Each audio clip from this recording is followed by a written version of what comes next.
Good morning po, good morning po. Salamat po sa Diyos, sa Panginoon at sa Espiritu Santo na ako'y makapag-live muli at kitang-kita po, refresh na refresh. Good news po dahil 2 weeks po akong hindi nakapaligo, whole body bath. Ngayon lang po ako nakaligo ng buong buo. Kasi po dahil sa ako'y nagkasakit, nagkatrangkaso at inubo pa. Ngayon po, salamat sa Diyos, nakaraos po. Salamat po ng maraming salamat sa Diyos sa pag-iingat niya. At again, ito na po, ang pinaligo ko po ay tubig na may dahon ng kalamansi at kamyas. Pinagsabay ko po yung dahon ng kalamansi at dahon ng kamyas at ginusot-gusot ko po. Pero bago yan, hinugasan ko po ng maigi sa tubig na may asin. Tsaka po binanlawan ko. Binabad ko po ng matagal-tagal at kinabukasan ko pa po nagamit yung dahon ng kamyas at dahon ng kalamansi. Ngayon nga po kasi kahapon ko pa yun hiningi. Ngayon medyo okay na ng maigi yung aking pakiramdam. Salamat po sa Panginoon na dininig po yung ating panalangin.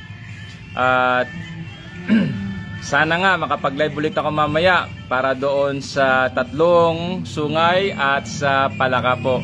Yes, i-quote po natin. Kung nasundan nyo po iyan, nababasa naman po iyan sa Apokalipsis. Regarding po doon sa palaka na siyang espiritu ng demonyo at meron pa po yung 3 sungay. Actually po, ano yun, 7 ulo at 10 sungay. Pero ano pong relation ng tatlong sungay? Napakalayo naman po yun sa Europa. Nasa Israel po yung aking tinutukoy. Liban pa po doon sa 3 sungay o sa 7 sungay o sa 10 sungay, tatlo naging isa at nakasaad naman po yan sa aklat ni Propeta Daniel. Regarding doon sa hayop ba yun? Yung ni propeta doon sa kay King Nebuchadnezzar sa Babylonia pa, yun, may mga hayop po yun. Mula pa po doon kay King Nebuchadnezzar kay propeta, sino ba ito?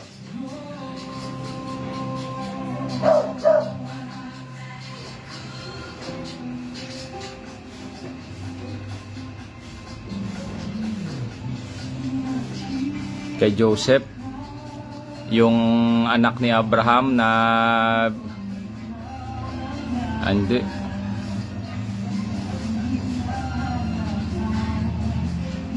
Teka ha, kunin ko muna isang cellphone ko para ma-search natin.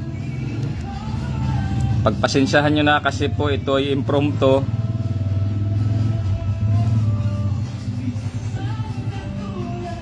Search ko na lang.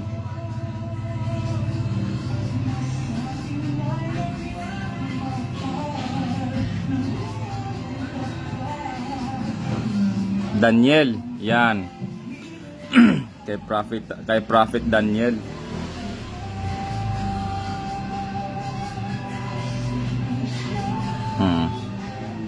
Prophet Daniel, yun na nga. Tama nga, nauna kong nabanggit kay Prophet Daniel. Nag-aagaw yung isip ko yung sa account ng sa account ng Egypt tsaka sa Babylon. Pagpasensyahan nyo na po. Kasi hindi ako nakaupo sa aking computer.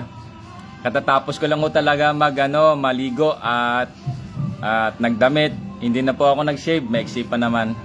At para po maibalita yung aking kalagayan. At salamat po at meron pa po akong nahihiramang mga pera at pagkain dito, may nauutangan. Salamat po sa Panginoon. Sa mga taong iyan, naway pagpalain kayo. At salamat nga pala sa aking kapatid, si Sheila. Siya yung nagpapadala sa akin ng pera at kay Mami Nilda. Yun, nakakatulong sila ng malaki sa akin para masustain yung aming expenses dito.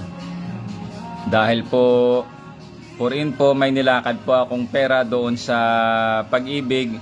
May nakuha naman po akong, tama, sa Pag-ibig, may nakuha naman po akong pera.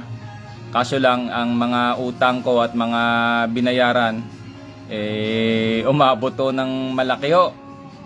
Ang natira sa akin pera, siguro mga around 30 o 35k. Mga isang buwan din po iyon nagastos kasi sa pagkain, mga gamit, mga expenses dito para pang sustain. Yung iba pa binayaran ko. Yung isa ko nga kasama sa trabaho, binigyan niya, actually binigyan niya na 1,000, ayaw nga niyang pagbayaran, pero bayaran ko yung kasi nahiya man ako. Pumaso na nga kasi yung tinabi kong pera, buhat nung na-release yung pera ko dun sa Pag-ibig, mula nun hindi pa po ako nakakabalik sa Metro Manila para lakarin yung aking mga dapat lakarin dahil nga po sa ulan, baha, at yun na nga po, isa pa po doon yung nagkasakit ako, mga 2 linggo. At may mga inaayos-ayos pa ako dito sa bahay regarding po sa tricycle. Yun, nakabili na po ako ng tricycle pang igib ng tubig. Salamat po sa Diyos. Dahil po yung tricycle na nabili ko ay malapit lamang po dito sa amin. Nakita po doon sa Facebook. At salamat naman po sa Diyos, binenta niya ng 5,000, nabili ko po ng 4,000. At na pa-repair ko, maabot po siguro mga 5,200 or 5,500 na yung nagastos ko. Kasi nagpalit ng mga interior, mga ganun po, mga minor, mga repairs, at siyempre, malaking alwan nga po. Nakatulong din po sa akin dahil may mga kaibigan ako rito, humingi din ng tubig kasi nagugustuhan nila yung tubig na iniigiban ko, malinis kasi yung nawasa, kaysa naman po dun sa tubig na hindi po na treat. Kasi po, 3 days lang nilulumot na at nangangamoy. At saka kita naman po medyo malinis po yung yung tawag nito, yung sa balat. May bisita nga pala ako dito. Ito siya, si Thank You. Thank you. Ito si Thank You. Yan.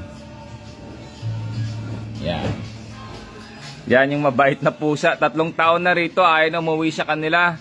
Dati nangaagaw ng pagkain dito, siguro nasanay kakakain ng pagkain namin. Abay, bandang uli siya na yung inaagawan at ayaw niya po ng gulo. Ewan ko ba, siguro nagkaroon siya ng osmosis, sabi nga sa science. Ewan ko kung bakit nag-iba ugali nito. Dati kasi nangaagaw ito eh. Thank you. Thank you. Thank you. Tandali. Ito siya, Yan. Yan.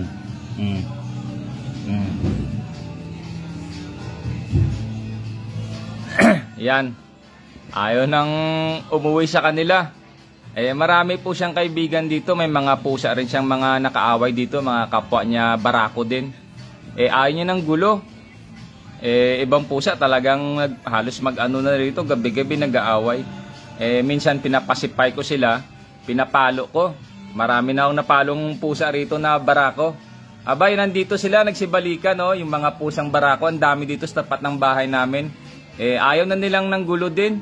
Kasi sinasabihan ko sila, sabi ko, huwag kayong manggulo rito. Pupunta kayo rito kung gusto niyo kumain, kain. Kung may pagkain, kung wala, wala. Abay, nakakaintindi rin. Talagang nakakahanga ho talaga na yung mga hayop, kahit hayop sila, kausapin mo, nakakaintindi ho. Yung mga kasama niyang barako rito, nadayo din. Andito rin pag-alagala dito, pero hindi na sila nang gugulo. Kasi nga po, naturuan sila ng disiplina. Dinisiplina ko po sila at pinagpapalo ko po. Ngayon, hindi naman sila natatakot sa akin, bumabalik sila kasi nakita nila, ito si Thank You, pinapakain ko at walang gulo. Yun, andyan sila sa labas, Marami po sila rito. Meron dito puti na putol yung buntot, na akala mo'y rabbit, pero pusa pala. Yun nga po. Again, salamat ng maraming salamat sa Diyos. At ako'y nakaligo na rin sa wakas, 2 weeks po. Sana makapag-exercise na ako kasi talagang hindi ako makapag-exercise. Nga pala, ito pala yung aking t-shirt. Ito yung iconic na t-shirt na siguro from time to time na mag-live ako ay gagamitin ko po. Dahil ito po yung t-shirt na kung saan nandun ako sa Luneta, meron po doon yung 4 na bagay na nakita sa langit. Yung po yung sinasabi ko lagi na merong 4 anomalies doon sa langit. 17 January 2023 po. Yun nga po, naka-place na po ako iyon doon sa Luneta. Hindi ko man po naisip kasi it took me a year or more, siguro mga 14-15 months ko bago ko na-realize na meron palang na-picturean doon, nakasama doon sa picture, sa screenshot, yung yung sa langit, meron pong 4 na bagay. Nagtataka naman po ako bakit na meron doon sa picture. Yun po yung dalawang iconic na picture doon, yung lagi kong pinopost. Ayun, with regards to the new followers, I thank you for your trust and confidence that somehow I may have stirred up the interest in you that made you follow my page. And with God's help in Christ Jesus, with the Holy Spirit, may your following, may your time be not wasted on watching this Facebook page. With the help of God, again, as I promised, everything in me, everything inside here, na makatulong to help in any way, humanity, whoever that may be, to help for the glory of God, I'm willing to give freely. Again, America, as you have witnessed, oh yes, already know, thank you for watching. To my new followers, welcome po, welcome. Lowly Filipino, as your host, offering you everything, the best inside here that God had given me. I offer it to you for free. And America, ito, implant device isa, dalawa, at may dalawa pa rito, at meron pa dito, oh. Yan, nandito. So, 5 implant device ito. Meron pang pyramid, meron pang between, pyramid na may mata. Yan po. Yan. Ino-offer ko po iyan. Meron pa po dito secret sa palad na ito. Hindi ko na lang po pagsasabihin kasi masyado na pong sobra. Sobra-sobra na po yung biyaya na kaloob ng Diyos sa akin. Bagaman ang buhay po ngayon ay hindi naman po masabing masagana. Naghihirap po. Umaasa po ako sa support. Sa parang naka-life support po ako ngayon. Yung ibig sabihin financial support. Para lang po masustain ang expenses namin dito. Kasi kung ako lang po, titiisin ko na lang at dahil yung ginawa sa akin talagang wala hong awa hindi naman po ako isang tulisan, ako po isang kasama sa trabaho. Kung meron po tayong mga pagkakamali, meron po, pero hindi para iyon ang dahilan na para itratuhin tayo na para bang isang basahan na lang. Kasi kung baliktarin man yung mundo, baliktarin yung sitwasyon, hindi ko po gagawin iyon. Kasi sinumpaan po yan Sinumpaan pong tungkulin iyan. At saka yung espiritu na ibinaon sa pagkatao ko, 2 dekada at 4 na taon, ay siya po yung pinatay ng aming kasama. Bagaman po may utos na sa itaas na dapat pong sundin, ang ginawa po pinatay po iyon yung pag-asa na iyon. Sir, babalik po ako sir sa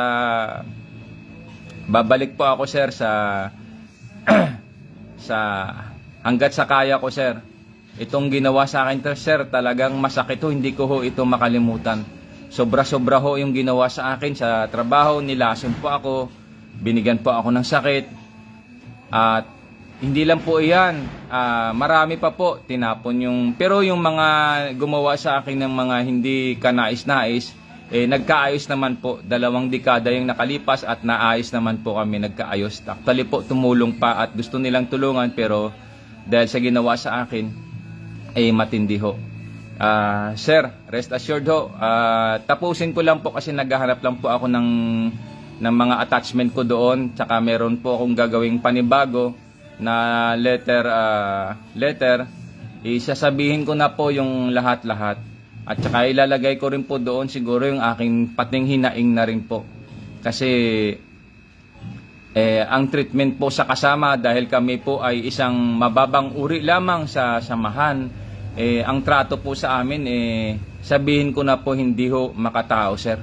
Wala pong prudence, wala pong justice, wala pong humanitarian consideration in spite of the 24 years in the service. Isusulat ko yung mga kaunting pahapyaw na mga na-contribute ko man po. contribution nga po yun na hindi nga lang pinansin. Bahala na po ang Panginoon sa atin, bahala na po kayo sir, tapusin ko lang po. Bagaman na-delay ako dahil sa mga hindi po nating maiiwasang mga circumstances, yun na nga. Hindi ko po kaya yung pressure na ginagawa ng Dragon. Talagang napakatraidor ho ng Dragon. Kasi yung sikreto ng Dragon, hindi po iyan sikreto.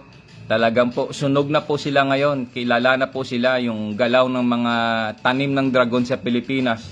Ika nga, sa katagalan nila rito, tingnan mo, maraming Pilipino naghihirap pero sila paunlad ng paunlad. Ano po yon?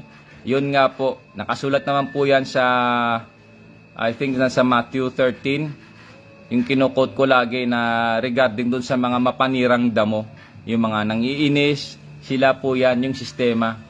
Yung sistema po, kaya po nilang i-override kasi ho, yung mga leaders natin, mga previous leaders natin, hindi po napapansin yung pinaka-subtle.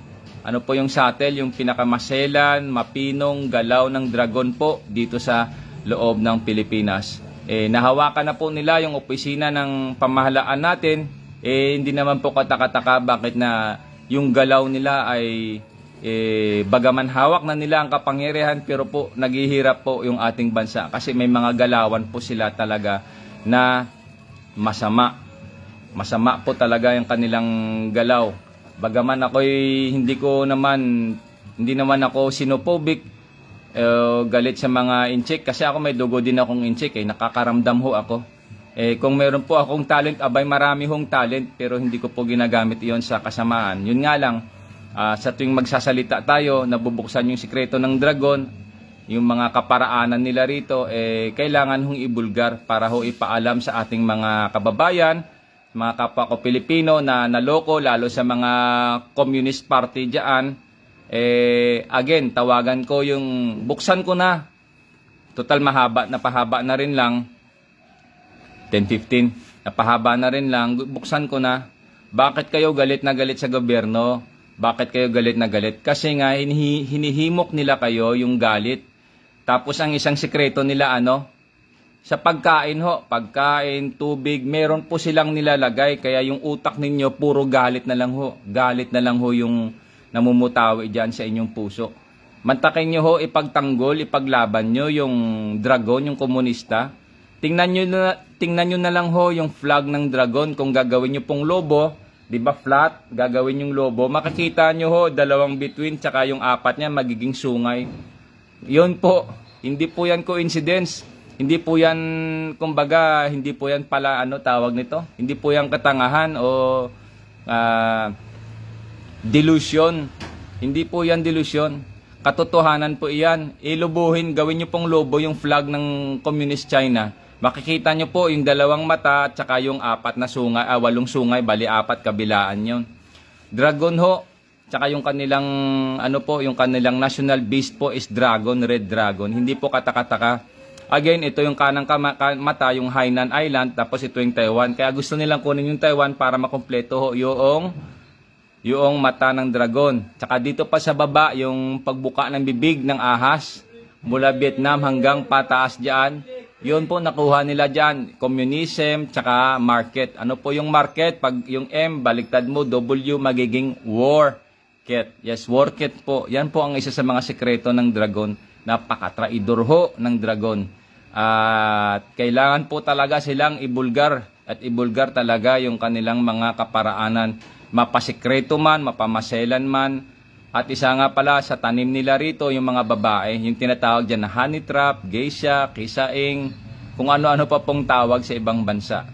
Sa mga mundo po ng intelligence community or intelligence group, sa mga espionage o spy, gaya nga sa James Bond, napapanood ho natin iyan. Yun po ay mga bagay na hindi po natin maiiwasan sa buhay na ito, na talaga pong yung galaw po ng Dragon kailangan talaga ibulgar. At siya nga namang nangyayari ngayon sa panahon natin dahil sa Europa, Amerika, marami na hong nagigising. At binalik na po ng Amerika ang kanilang, binuhay na po, ni-revive ng Amerika yung American manufacturing power. At saka po yung international policy nila, nakikipagrelasyon sila sa ibang bansa, binubuhay po nila. President Donald J. Trump, sir, God bless you and may God strengthen that hand on the lever of power. Sir, ika nga ni late President Ferdinand Marcos, Edralin Marcos po, Sr. Sana po, sir, ipagpatuloy ninyo, continue on what you do of making America great again, sir. Again, as a Filipino, your avid fan, sir, who supports you with prayers and wishes, wishing you all the best and good health, sir. And God bless America. Again, condolence to Charlie Kirk's wife and America. I offer you, I may not be Charlie Kirk, but I challenge those who are left or the leftist in America who wants to destroy America. If you want to debate, okay, I'm here to debate. I'm ready to debate. Just say whatever topic you want and then we can do an online debate. I already posted some few challenges in my Facebook page and I'm waiting for them to reply to my challenge if they want an online debate. Also, there was a one commenter who said, I do not know how to debate. No. Debate is very simple. Just say what kind of debate, what type, what rules. This debate is simple. It's just a pro and con and topic. Okay? Ganun po yan. Kasi nung elementary ako sa 70 Adventist ako nag-aaral noon, may nakadebate ako doon. Yung nakadebate ko po doon, yung pinakamatalino sa school namin, tinalo ko po siya. Hindi naman ako matalino, pero sa isang pagkakataon po yon, on one instance. Also, nung elementary ko, I think that I was grade 3 or grade 4 regarding po doon sa debate na kung ano yung nauna, itlog ba o manok. Nakasali po ako doon sa usapan ng mga matatanda. Ang pinakasagot ko po doon, if my memory was correct, nung grade 3 yata ako noon, sa 70 Adventist na ako nag-aaral noon, or grade 4, ang sabi ko noon, kung nauna yung itlog, sino maglilimlim ng itlog para mapisa? Yun po, yung mga nagsasabi doon na nauna yung manok, nagtawanan sila. Tapos yung nagsabi naman nauna yung itlog, hindi na po sila nakapagsalita. Bagaman po ako'y at that time 9 or 10 years old, yung mga nakadebate ko, mga matatanda na ho, na-stupil po sila. Hindi po sila nakatakas sa realidad. Yan po. Kung meron man pong debate, nung time na yon, nung kay President Marcos, nung candidate pa lang po siya, may nakadebate po ako doon sa YouTube way back 2022. Yun po, na-stopel ko rin po yun. At salamat sa Diyos dahil yung ginawa kong comment doon, nauna po yun sa desisyon ng Comelec and Bank. Yes po, nauna po yun sa Comelec and Bank. I think 2 weeks or 1 month ahead po yun yung ginawa kong comment na siya namang naging desisyon ng NBank. Again, nakakataba ng puso, bagaman hindi ako abogado, dahil ako'y nagnanasa sana na maging abogado at sa kasamaang mga palad o ibig sabihin sa mga turn of events, merong mga humarang, ay okay lang po. Kasi naging inspirasyon ko rin para mag self-study sa batas. Meron po ako mga libro sa batas, mga dictionary, gumastos din po ako at nag-research din po ako niyan. Again, sana matapos ko yung aking ginagawang panibagong letter kasi gagawin ko po yun ng attachment. Ngayon, sir, salamat sir sa tiwala. Binigyan nyo kami ng pagkakataong again na maayos ang aming mga documents. Pero isang malungkot na balita dahil po doon sa ibaba ninyo sir, hindi po pinakinggan ang aking panalangin at siya na lang pong tinanggal na lang po ako sa trabaho na wala man lang pong humanitarian consideration. Kasama ko po doon yung 4 na nakakalungkot man po, mabigat sa loob ko pero tiniis ko po iyon sir. Sa gagawin ko pong letter, maihilingin lang po ako sir. Sana mapakinggan iyon dahil po kung yung sa ganong karaming tao na nakasama doon sa direktiba napagbigyan ng pagkakataon, sana ho yung isang kagaya kong hamak, 2 dekada at 4 na taon na akong naglingkod, sana man lang pinakinggan ng aking panalangin. Pero ang pinakasagot po sa akin ay napirmahan na po at for outgoing na. Hindi man lang po kinonsider ang aking panalangin. Bagaman panawagan ko sa iyo, ma'am, wala akong atraso sa iyo. Wala akong atraso sa iyo, ma'am. Magkakasama tayo. Bagaman yung espiritu na ibinaon sa pagkatao ko mas nauna sa iyo, ma'am. Bagaman yung katungkulan ko dyan sa loob ay isang hamak lamang, iyo pong pinatay yung pag-asa na pinagkaloob sa amin sa direktiba na iyon.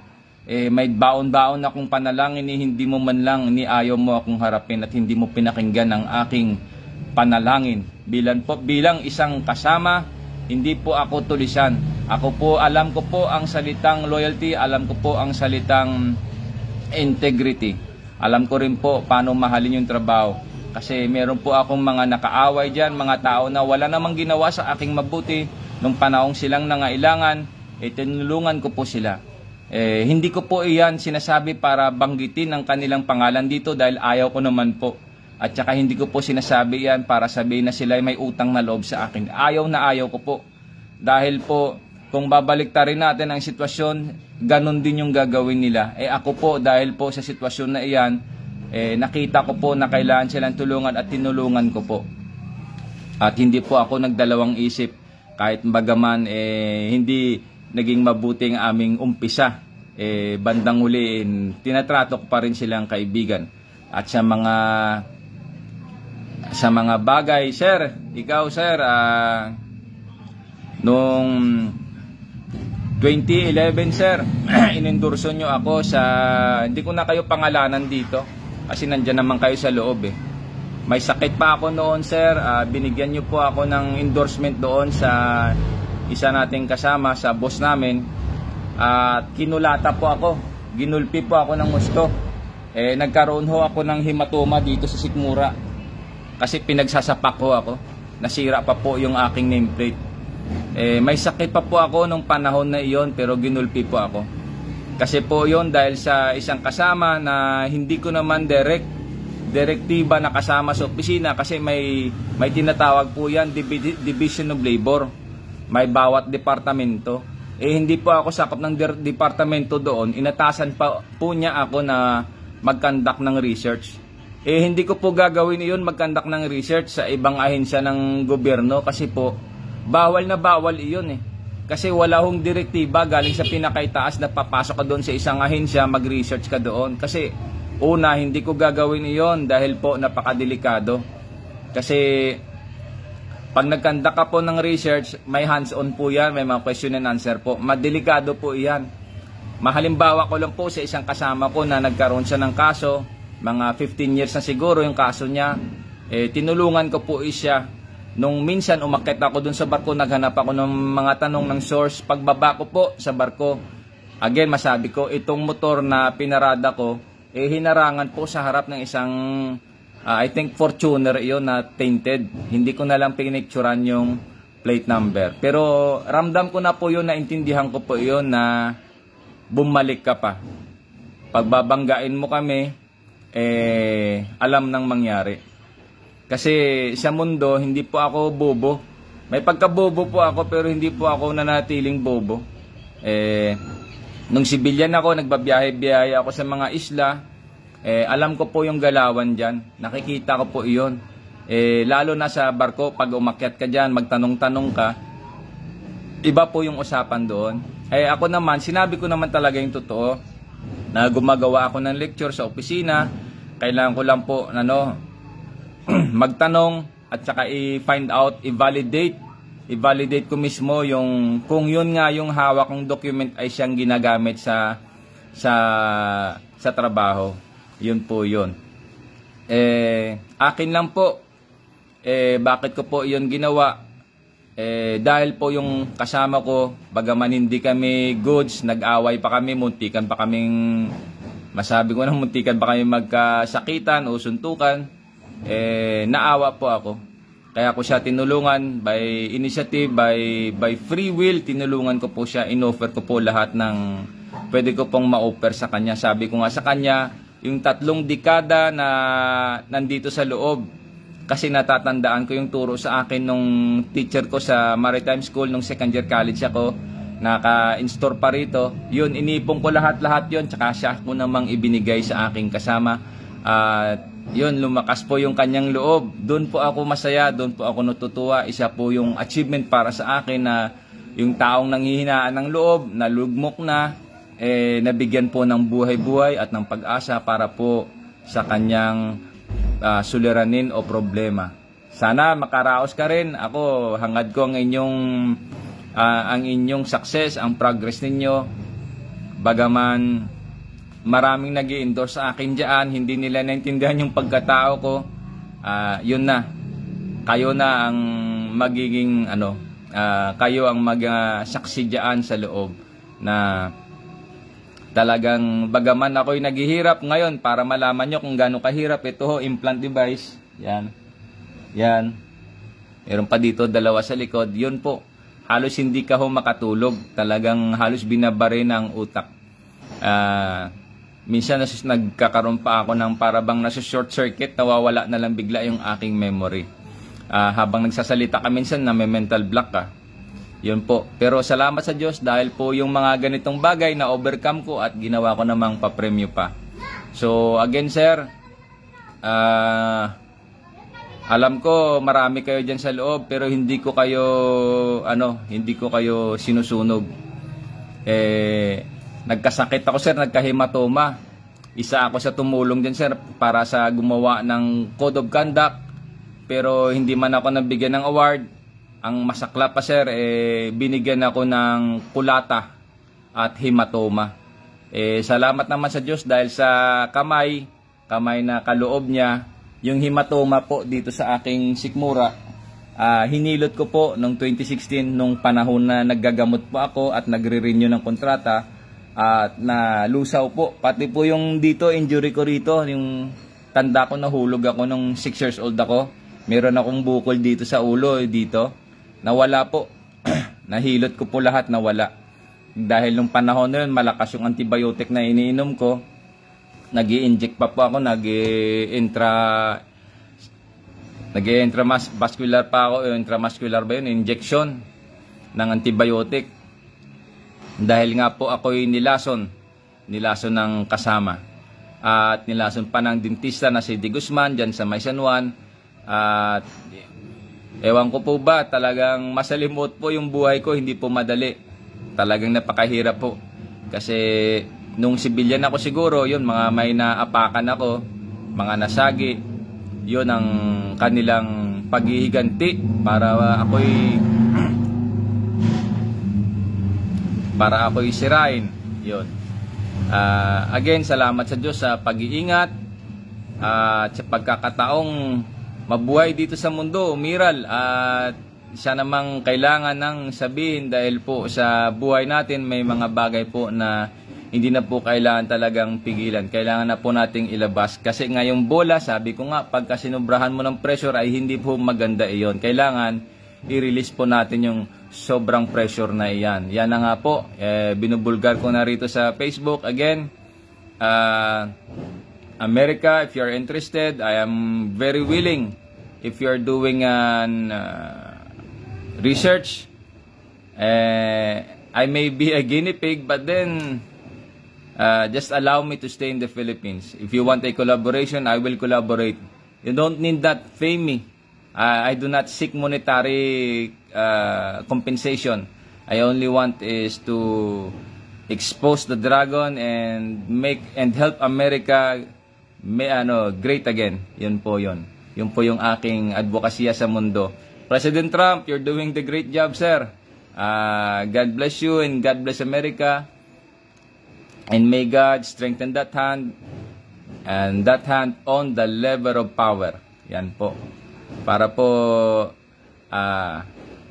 sa kapayapaan, sabi nga ni President Trump, peace through strength.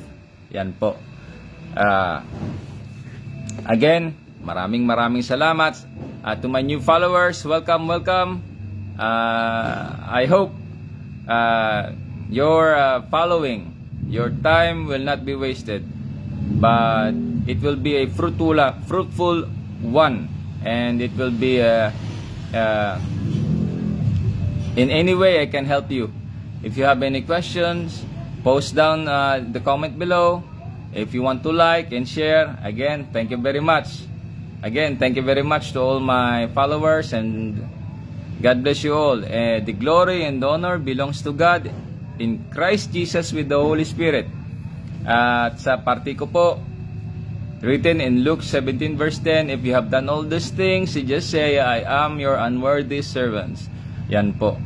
Again, sa mga detractors o sa mga naghahamon sa akin sa sa Facebook, if you want a debate, if you believe that I do not know how to debate, well then, I am very easy to be defeated in a debate.